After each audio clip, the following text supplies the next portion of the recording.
Bismillahirrahmanirrahim. Alhamdulillahi musabbibil asbab, al-fatihi lil abwab. Ashhadu an la ilaha illallah wahdahu la syarika lah, al-malikul wahhab. Wa ashhadu anna sayyidana Muhammadan abduhu wa rasuluhul awwab. Allahumma salli wa sallim wa barik ala sayyidina Muhammad al-hadi ila as-sawab wa ala alihi wa sahbihi wa dhurriyyatihi wa atba'ihi ila yaumil jazaa'i wa thawab, amma ba'du. Yang kita hormati dan kita cintai para habaib dan para alim ulama, guru-guru agama, para muhibbin, hadirin hadirat rahimakumullah. Puji dan syukur selalu kita haturkan kehadirat Allah Subhanahu wa ta'ala, yang mana dengan izin, taufik dan hidayah dan inayah daripadanya jualah kita pada saat ini dapat berkumpul di majlis yang penuh berkah ini. Salawat dan salam kita haturkan kepada junjungan kita Nabi besar Muhammad sallallahu alaihi wasallam dan kepada seluruh keluarga, para sahabat, zuriat dan pengikut beliau sampai hari pembalasan nanti. Para muhibbin rahimakumullah. Al-hikmatu tsaniyata ashar min al-hikamil ataiyah. Qala al-imam Ahmad bin Athaillah as-Sakandari rahimahullah wa nafa'ana bi ulumih. Ma nafa'al qalba syai'un mithlu uzlatin yadkhulu biha midana fikrah. Hikmah yang ke-12 daripada Al-Hikamil Athaiyah.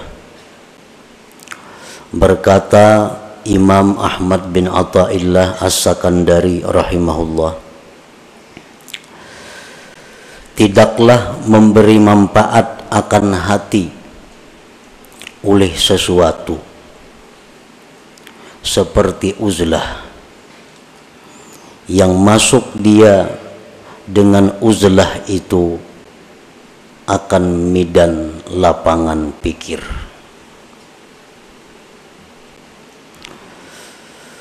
Tidaklah memberi manfaat akan hati oleh sesuatu seumpama uzlah mengasingkan diri daripada manusia, yang mana dia masuk dengan uzlah itu akan midan lapangan fikrah, berpikir. Itulah tarjamah atau makna daripada hikmah yang ke-12 ini. Adapun syarah atau penjelasan daripada hikmah yang ke-12 itu adalah la syai'a anfa'a lil qalbi min uzlatin ay khalwatin mashubatin bitafakkur. Tidak ada sesuatu yang lebih bermanfaat untuk hati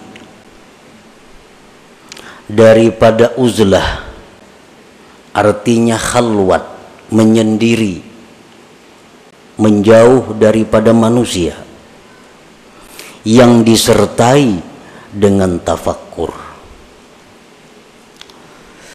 Nah, para muhibbin rahimakumullah, di dalam diri kita ini ada yang disebut dengan qalbun, hati. Yang dimaksud dengan hati itu bukan segumpal daging yang ada di dada sebelah kiri kita, tetapi yang dimaksud dengan hati itu adalah sesuatu yang dinisbahkan kepada Allah Subhanahu wa ta'ala, yang berada di dalam diri kita, yang dengan hati itu kita bisa mengetahui mana yang baik, mana yang buruk, mana yang menuju surga, mana yang menuju neraka. Nah, hati kita itu apabila baik, maka baiklah seluruh anggota tubuh kita. Tetapi bila hati kita ini rusak, maka rusaklah seluruh anggota tubuh kita. Imam Ahmad bin Athaillah menyebutkan di dalam hikmah yang ke-12 ini adalah tentang hati yang rusak. Hati yang rusak itu adalah hati yang seringkali lupa kepada Allah. Hati yang hanya memikirkan kepentingan-kepentingan sesaat, namun melupakan akibat. Nah, ini hati yang rusak. Dan hati yang rusak inilah yang ada pada diri kebanyakan kita. Hati yang demikian yang rusak itu kalau ingin selamat maka mesti diobati.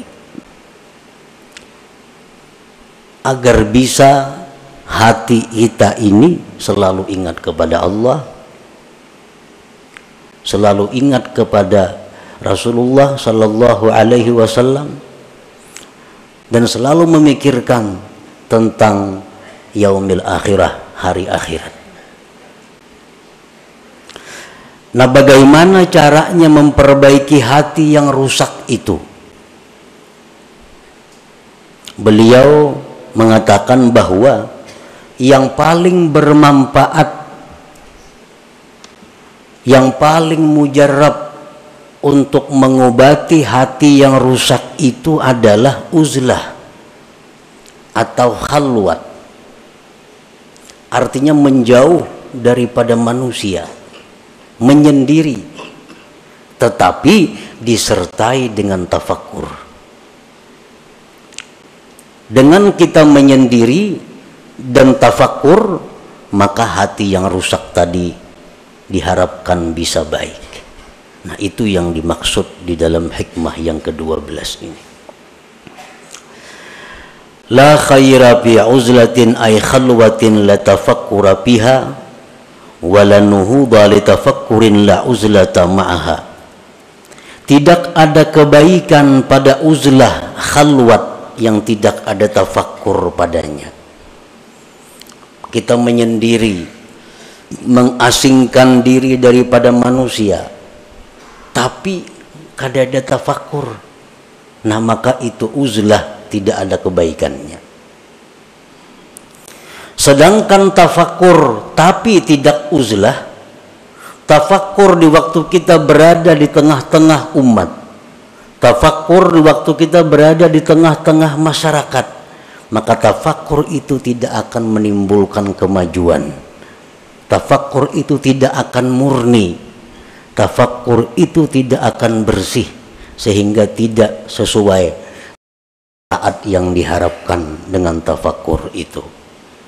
Nah, oleh karena itu pengarang tadi menyebutkan bahwa uzlah yang disertai dengan tafakkur itulah yang paling bermanfaat untuk memperbaiki hati yang rusak itu. Nah, para muhibbin rahimakumullah, qala Rasulullah sallallahu alaihi wasallam, tafakkuru sa'atin khairun min ibadati sab'ina sanah. Tafakkur sesaat, satu mat, itu di sisi Allah lebih baik nilainya, pahalanya daripada ibadah kita selama 70 tahun yang tidak ada tafakkurnya.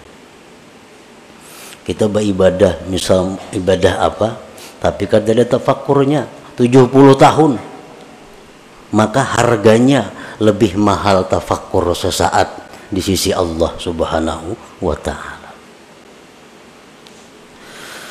Li'anna bihi yasidul abdu ila ma'rifati haqa'iqil asya wa ila ta'zimillah ta'ala wa ta'zimi kulli ma yurdi. Karena dengan tafakkur itu sampailah seorang hamba kepada mengenali hakikat-hakikat sesuatu.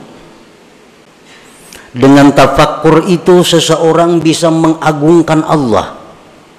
Dengan tafakkur itu dia bisa mengagungkan tiap-tiap sesuatu yang membuat ridhanya Allah.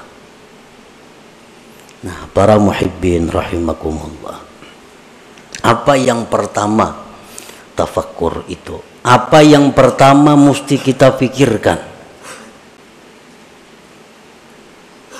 Yang pertama kita pikirkan adalah diri kita. Karena man arafa nafsah arafa rabbah. Barang siapa yang mengenali, mengetahui dirinya, maka dia akan mengetahui Tuhannya. Nah, jadi yang pertama kita tafakkur, yang pertama kita renungkan adalah diri kita. Apa yang kita renungkan dari diri kita? Nah, yang pertama yang kita renungkan dari diri kita adalah limadza khuliqtu. Limadza khuliqtu.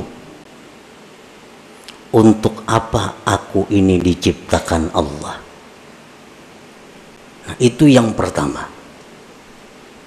Di waktu kita khalwat, di waktu kita sendiri, di waktu kita mengasingkan daripada manusia, kita tafakkur, kita berpikir, limadza khuliqtu, untuk apa aku ini diciptakan Allah? Dulunya kadada, sekarang ada. Untuk apa aku diadakan oleh Allah ini? Nah, itu yang perlu kita gali daripada diri kita. Itu yang perlu kita mantapkan daripada diri kita. Untuk apa kita dicipta oleh Allah? Sebahagian manusia ada yang merasa bahwa dia hidup itu untuk mengumpul harta. Dia beranggapan bahwa dia diciptakan Allah hanya untuk mengumpul harta. Sehingga sebagian besar waktunya dihabiskannya untuk mengumpul harta.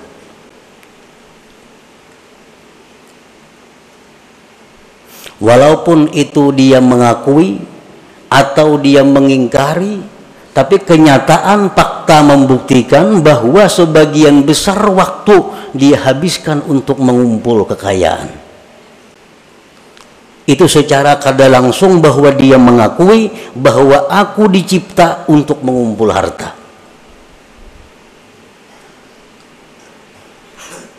Jam 8 sampai jam 5 dihabiskan waktunya untuk berusaha mencari duit. Kena malam kauyuhan guring, bangun kena pukul 7. Nah, orang semacam ini secara isyarat bahwa dia mengatakan aku dicipta untuk mencari duit. Walaupun di mulutnya kada keluar kata-kata itu, tapi tingkah lakunya menunjukkan demikian.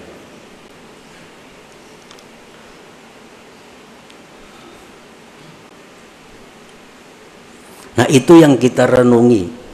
Apakah bujur seperti itu? Apakah benar kita dicipta oleh Allah untuk mencari duit? Nah, itu yang perlu tafakkur. Yang pertama kita renungi hidup kita. Kita renungi berapa umur kita habiskan. Kita mengakui bahwa kita ternyata hidup ini adalah untuk duniawi semata-mata. Akhirat ada, tapi porsinya kecil, porsinya sedikit. Nah, makanya tafakkur itu nilai pahala di sisi Allah sangat besar. Limadza khuliqtu, untuk apa dicipta? Ibrahim bin Adham, sewaktu beliau berburu. Beliau adalah seorang bangsawan yang sukanya berburu. Suatu hari beliau berburu dengan perbekalan, perlengkapan yang lengkap, berangkat ke hutan. Di tengah jalan beliau ada mendengar hatib.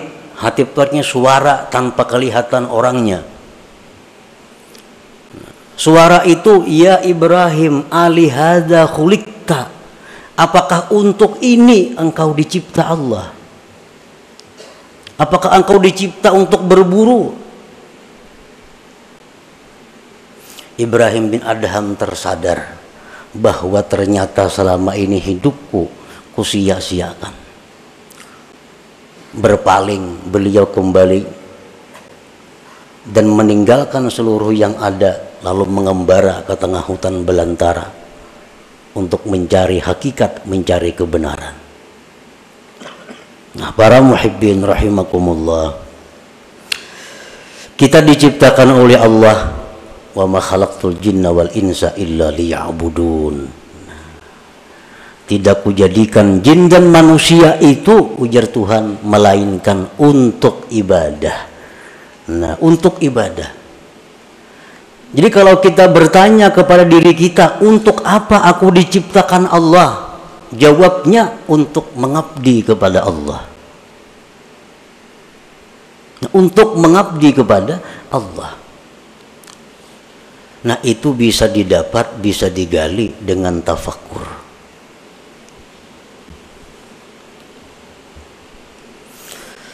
Nah, berhubung ibadah ini ada yang memerlukan sarana-sarana, ibadah ini ada memerlukan dana-dana, lalu dicarilah usaha, dicarilah duit, dicarilah makanan, dicarilah pakaian, dicarilah tempat tinggal. Supaya apa semuanya itu? Supaya bisa nyaman dan terus-menerus beribadah kepada Allah. Nah, jadi orang mencari duit itu sebujurnya adalah untuk supaya beribadah. Jangan dipaling karena mencari duit lupa ibadah. Bila tak paling ya itu.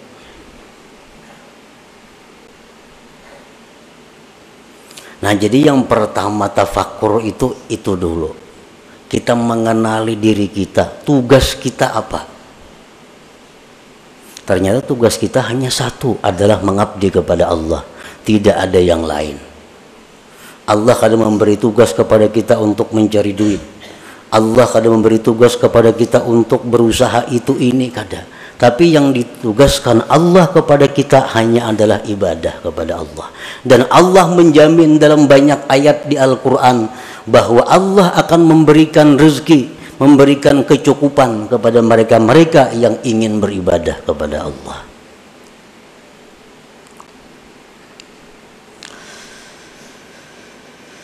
Fal uzlatu wasilatun lahu wa mu'inatun alaih. Uzlah, mengasingkan diri, itu merupakan jalan bagi tafakkur dan membantu atas tafakkur. Namun kita di tengah manusia, di tengah keributan, kita akan sulit dapat tafakkur yang murni. Tapi kalau kita di tempat yang sunyi, di tempat yang sendiri, nah itu diharapkan ada tafakkur yang bersih. Jadi menyendiri itu merupakan wasilah. Mengasingkan diri dari manusia itu merupakan membantu untuk tafakkur. Hadhihi liman laisa lahu syaikhun yurabbi.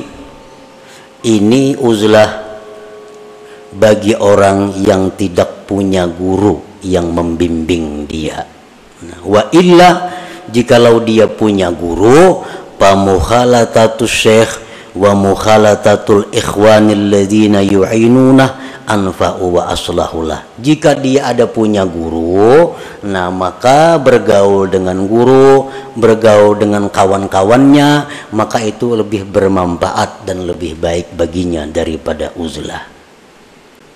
Jadi uzlah supaya bisa tafakkur ini untuk orang-orang yang menuju jalan Allah, tidak di bawah tidak di bawah bimbingan guru yang tertentu. Kalau orang itu ada punya guru tertentu, maka semajlis dengan guru itu lebih baik baginya. Bergaul dengan guru itu lebih baik baginya, lebih bermanfaat baginya. Nah, para muhibbin rahimakumullah. Wa'alam anna bil khalwati fawaida, ketahuilah bahwasanya pada khalwat itu banyak faidahnya. Kita mengasingkan diri, kada umpat perkumpulan-perkumpulan, kada umpat partai, kada umpat handil, kada umpat arisan, kada umpat itu banyak faidahnya. Pertama, hifzul qalbi minar riya wal mudahanah wa ghairiha minal amrad.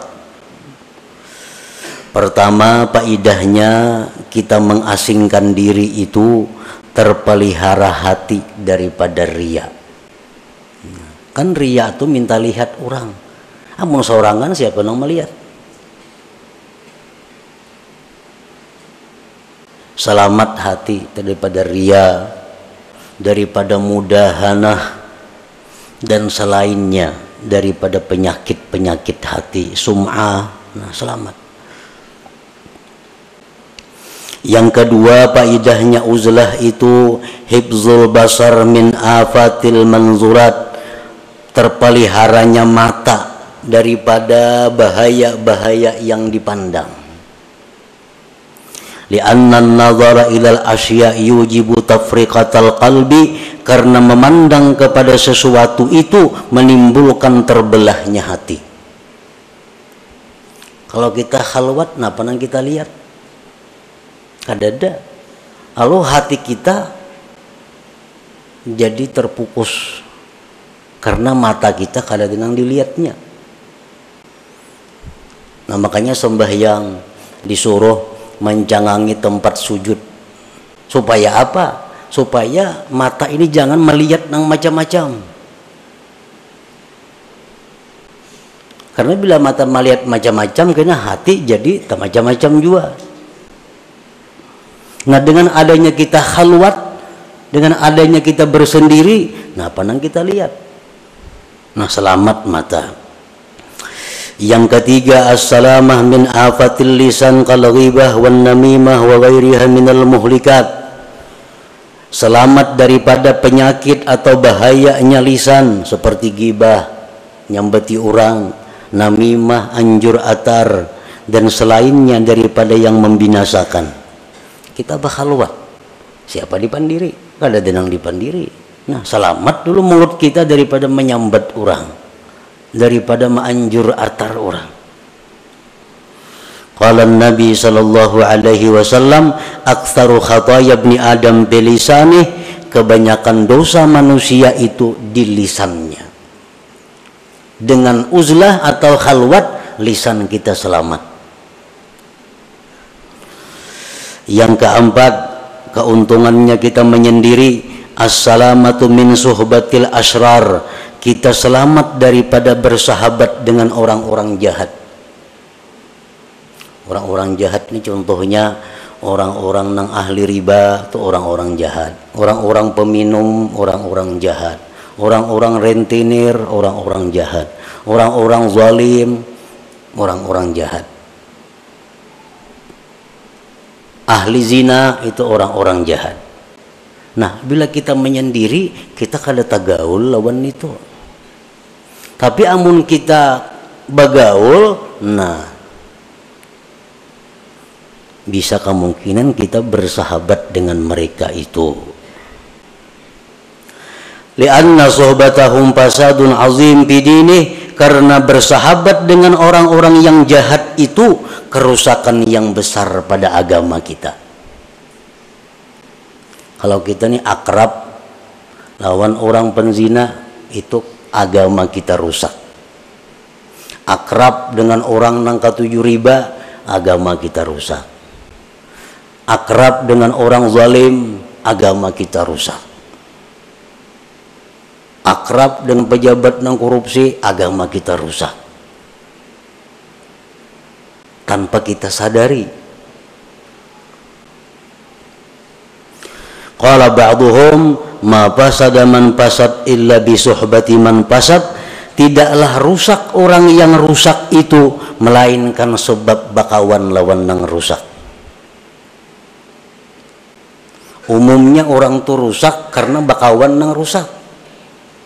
Nah kalau kita bauzlah, kita khalwat, kada bergabung dengan manusia, kita selamat.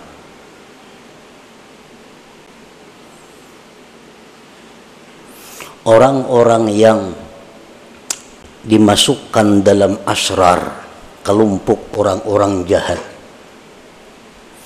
itu pandangan matanya itu bisa menularkan kejahatan kepada kita, terutama kita nang kada kuat keimanannya. Orang nih, orang jahat, jangan lawan kita berjauh aja lagi. Pandangannya itu bisa mendatangkan laknat Allah kepada kita. Apalagi kekanakan halus-halus tuh. Jangan nak dijapa-japa ya orang nangka itu. Karena keringat mereka itu adalah keringat yang dilaknat oleh Allah. Jadi bahaya bersahabat akrab dengan orang-orang yang masuk dalam gulungan asrar, yang sudah dianggap orang-orang jahat itu. Pandangan matanya bisa merusak agama kita, apalagi sentuhannya maginnya lagi, apalagi memakai bekas pakaiannya maginnya lagi, minjam kendaraannya bahaya lagi. Jadi semua kejahatan, maka sesuatu yang terkait dengannya adalah membahayakan agama kita. Nah sebaliknya sama dengan orang-orang saleh, orang-orang yang dicintai Allah. Pandangan mereka itu mendatangkan rahmat. Keringat mereka, keringat mendatangkan rahmat. Semua apa yang bekas mereka adalah rahmat. Makanya orang nang mati, jadi dalam kitab fikih, orang tuh mati disunatkan membawa sesuatu bekas orang saleh. Itu kan kita fikih ada tuh. Orang mati disunatkan membawa sesuatu bekas orang saleh. Bekas kainnya kah, bekas apanya kah. Misal kita mati minta kupiah, kupiah bekas orang saleh. Nah itu memberi manfaat. Kalau orang mati aja memberi manfaat, apalagi orang hidup. Bekas orang saleh. Nah demikian sebaliknya orang-orang jahat pun demikian. Akan menimbulkan dampak kepada mereka-mereka yang belum kuat hatinya, belum kuat keimanannya. Nah dengan kita khalwat, kita terhindar daripada bersahabat dengan mereka itu. Yang kelima, keuntungannya khalwat adalah at-tafarrug lil ibadah wa tamakkunul mudawamah 'alaiha. Dengan adanya kita khalwat, kita bisa lapang beribadah dan kawa terus-menerus beribadah. Misalnya kita membaca zikir 5.000 sehari. Kalau kita menyendiri kita kawa. Tapi kalau kita bergaul tengah masyarakat, nah sewaktu-waktu kita ada kada baca karena ada acara ini, acara itu, acara ini. Apalagi macam-macam yang diikuti, ketua ini, ketua itu, ketua ini, bermacam-macam organisasi, kada baca wirid lagi. Jadwal ini ada rapat itu, jadwal ini ada acara itu. Nah kalau kita khalwat, bisa ibadah kita tuh mudawamah, bisa terus menerus. Ibadah yang mudawamah itulah yang dicintai oleh Allah Subhanahu wa Ta'ala, walaupun sedikit. Yang keenam, faidahnya kita khalwat, siyanatu nafsihi wa dinihi minal khusumat. Dengan adanya kita khalwat, diri kita, agama kita terpelihara daripada pertengkaran-pertengkaran. Kada mau tapahual, saurangan siapa dihuali, siapa nang mahuali. Nah, bahual itu merupakan sumber datangnya macam-macam kejahatan, seperti bermusuhan, bermarah-marahan, berdengki-dengkian. Nah, semua itu sifat yang membahayakan. Yang ketujuh, rahatul qalbi wal badan. dengan adanya khalwat menyendiri itu hati kita lapang, badan kita pun lapang. Yang kedelapan, husuluz zuhdi wal qanaah. Orang yang khalwat ini akan diberi Tuhan zuhud dan qanaah. Kenapa kita kada kawa zuhud? Kenapa kita kada kawa qanaah, kada merasa cukup lawan nang ada? Karena kita begaul. Melihat orang makai ini hendak nukar lu behimat mencari duit. Melihat orang ini hendak nuruti ka itu, duitnya kada ada, behimat kina mencari duit. Berhutang masih itu kamari.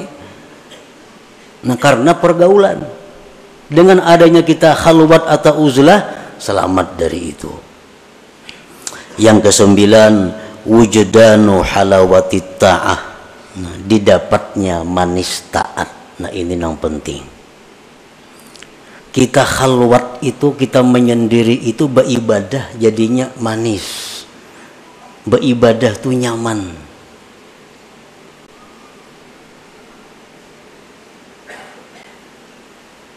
Qala Abu Talib Al-Makki rahimahullah, la yakunul murid shadikan hatta yajida bil khalwah minal halawah wan nasyat wal quwwah ma la yajidu bil alaniyah. Tidaklah seseorang murid itu benar sehingga dia mendapati di dalam khalwat itu manis dan rajin kuat ibadah, sesuatu yang tidak ia temukan di tengah orang banyak. Ini menandakan kita nih bujur.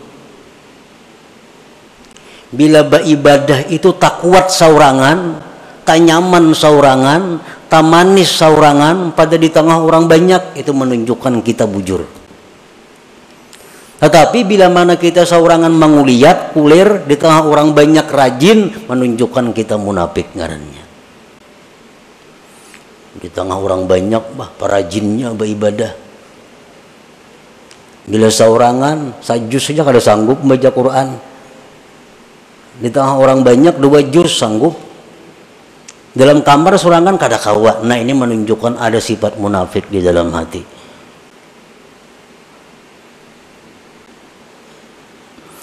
Yang ke-10, faidahnya uzlah at-tamakkun minat tafakkuril khalis ad-daim wa huwal maqsudul a'zam bil khalwah.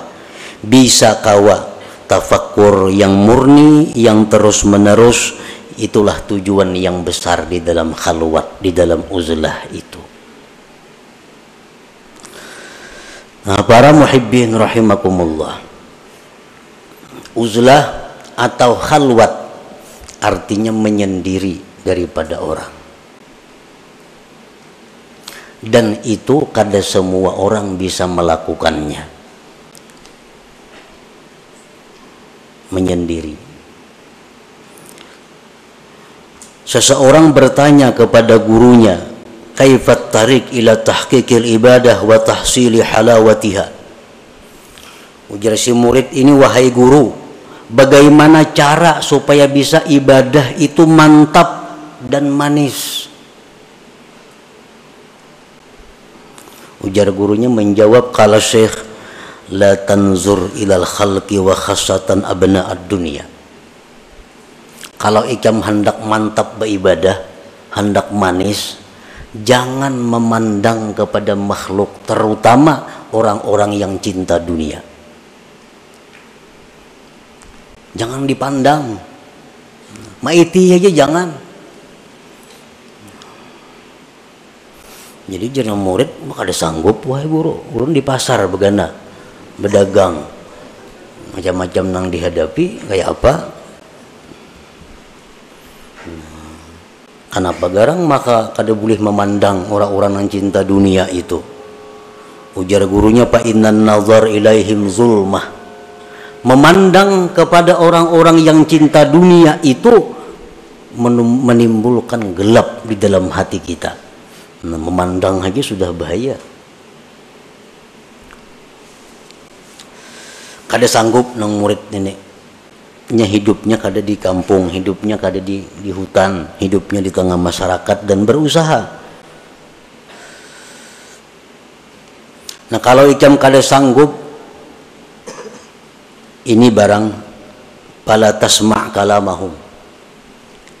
Ayo kita memandang mereka, tapi jangan mendengari pembicaraan mereka. Jangan dengari perkataan-perkataan ahli dunia. Kada kau melihat TV lagi tuh, berita-berita. Kenapa garang kada kau kada boleh mendengari pembicaraan ahli dunia itu? Fa inna kalamahum kaswah. Pembicaraan orang cinta dunia itu menimbulkan keras hati kita. Kita ini menalinga orang bepandir dolar, pandir emas. Orang bisi emas kada, dolar kada. Ini menalinga mana. Itu membuat hati kita keras.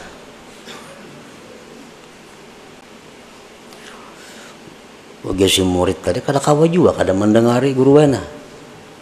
Bertemuan hari-hari. Lalu ujar gurunya, amun ikam kada kawa jua kada mendengar mereka itu, bala tu'amilhum. Jangan kerjasama dengan mereka. Jangan bekerja sama. Inya besaruan, jangan ditulaki.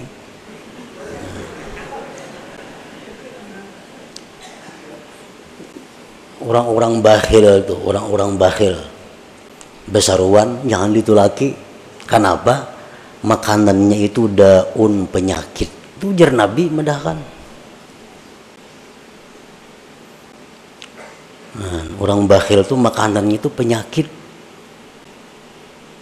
Kayak apa mengetahui orang tuh bakhil kadanya. Tahu ini di kampung tuh kadang alih kada. Bila kada terdengar menyumbang, kada terdengar baruhan, bakhil ngarannya. Orang hadi tulaki. Orang udah biasa baruhan tuh bakhil ngarannya. Nah, inya baruhan jangan tulak penyakit. Itu jar Nabi kita medahkan itu. Makanan yang dihidangkan dari orang bakhil itu daun penyakit.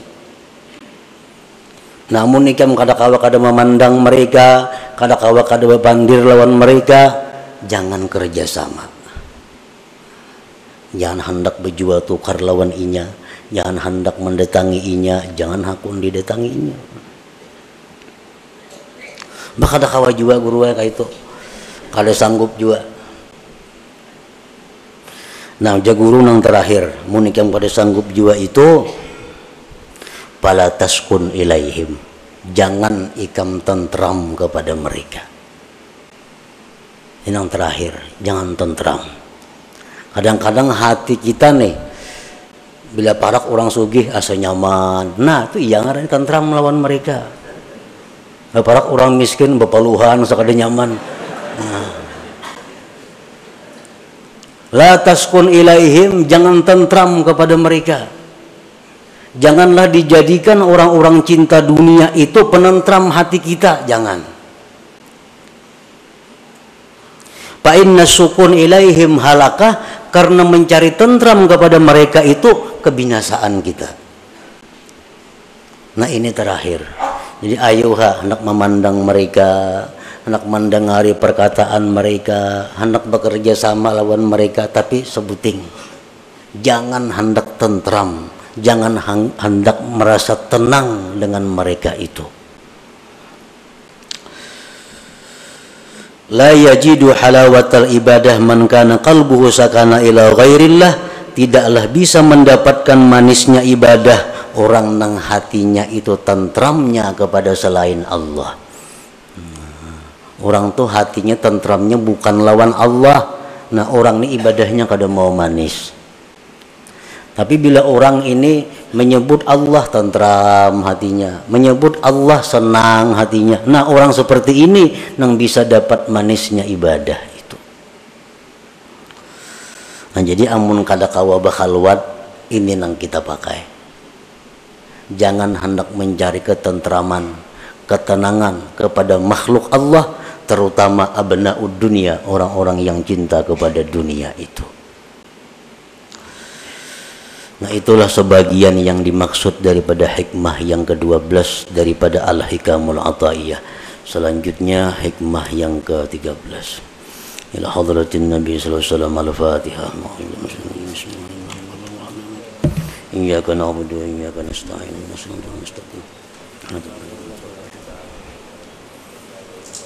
يا الله بها يا الله بها يا الله بحسن الخاتمة يا الله بها يا الله بحسن الخاتمة يا الله بها يا الله بها يا الله بحسن الخاتمة فيا أيها الرجل منه شفاعة صلوا عليه وسلموا تسليما.